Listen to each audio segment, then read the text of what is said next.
Hello, we are meeting here today to discuss the federal court's ruling on an appeal put forth by my client, Mattel Incorporated, concerning the case of your client's use of the Barbie name on its restaurants. The Barbie doll is said by my client, a toy manufacturer, to be an iconic figure of pop culture. My client opposes your client's application to register its Barbie's trademark and a related design in association with restaurant services, takeout services, catering and banquet services on the basis that some marks are so famous that marks such as Barbie may not now be used in Canada on most consumer wares and services without the average consumer being led to infer the existence of a trade connection with the owners of these famous brands. The Trademarks Opposition Board of the Canadian Intellectual Property Office accepted my client's argument that its use of the Barbie name since 1992 for its small chain of Montreal area restaurants would not likely create confusion in the marketplace with your client's Barbie trademark, and allowed the registration.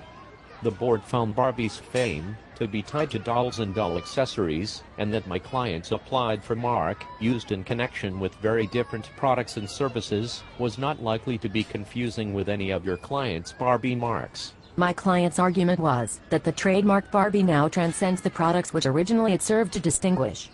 Moreover, my client stated that its fame goes beyond wares and services aimed at girls in the 3 to 11-year-old age group, its primary market, to the diverse products set out in various of its registrations, food products, as well as bicycles, backpacks, books and construction pads. Of course, nothing prevents your client from using its Barbie trademark to boost sales, if it can, of everything from bicycles to cologne, or for that matter lawn mowers and funeral services.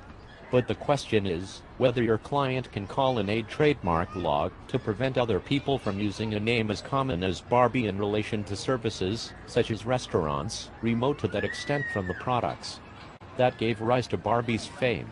There was no credible evidence that Barbie has been used in Canada either by your client or by one of its licensees in connection with the services for which my client made trademark application, namely restaurant services, takeout services, catering and banquet services. My client wished to introduce new evidence in the form of a survey which purported to show that firstly, for 57% of the participants, Barbie dolls came to mind when they saw the Barbie's restaurant logo. Secondly, the survey showed that 36% of the participants believed that the company that manufactured Barbie dolls might have something to do with the logo of Barbie's restaurant.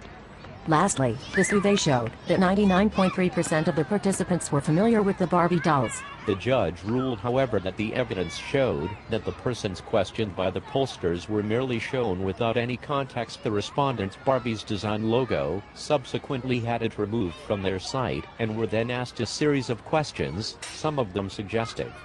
The key question, which the Federal Court of Appeal found to be relevant, was: do you believe that the company that makes Barbie dolls might have anything to do with the restaurant identified by this sign or logo? My client contended in effect that your client was a deliberate free rider who had no reasonable explanation for adopting its trademark.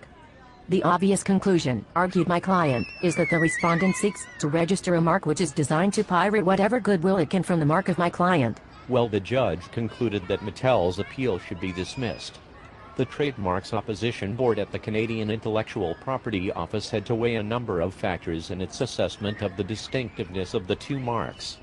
Its decision was entitled to deference, but had to be reasonable. Good day. Good day to you too.